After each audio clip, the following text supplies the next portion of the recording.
शिवसेना उद्धव बाळासाहेब ठाकरे पक्षाच्या सिंधुदुर्ग जिल्हा प्रमुखपदी वैभव नाईक यांची निवड झाल्याबद्दल हरकुळ बुद्रुक शिवसेनेच्या वतीनं शाल श्रीफळ देऊन त्यांचा सत्कार करण्यात आला। यावेळी वैभव नाईक यांनी शिवसैनिकांशी संवाद साधत मार्गदर्शन केलं।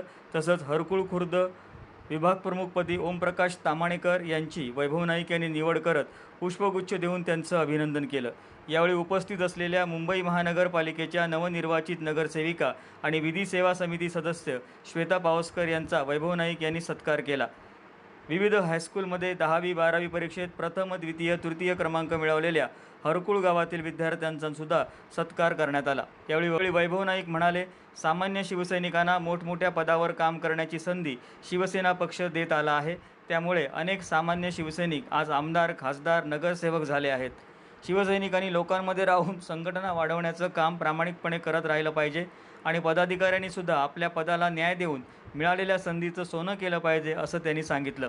याप्रसंगी युवा सेना जिल्हा प्रमुख सुशांत नाईक, शिवसेना तालुका प्रमुख प्रथमेश सावंत, कणकवली नगरसेवक संकेत नाईक, कणकवली विधानसभा प्रमुख राजेश पावसकर, ज्येष्ठ शिवसैनिक दिवाकर पारकर, फैयाज खान, मोहन तांबे, आनंद महाडेश्वर, पांडुरंग पारकर, श्रीधर चव्हाण, श्रीयुत चव्हाण, नासिर पटेल, लक्ष्मण खोचरे, शंकर परब, गणेश चव्हाण, महेश मोरे, अनिल जुवेकर, अंकुश परब, साक्षी खोचरे, सौ कांदळकर, अशोक जुवेकर यासह शिवसैनिक आणि विद्यार्थी उपस्थित होते।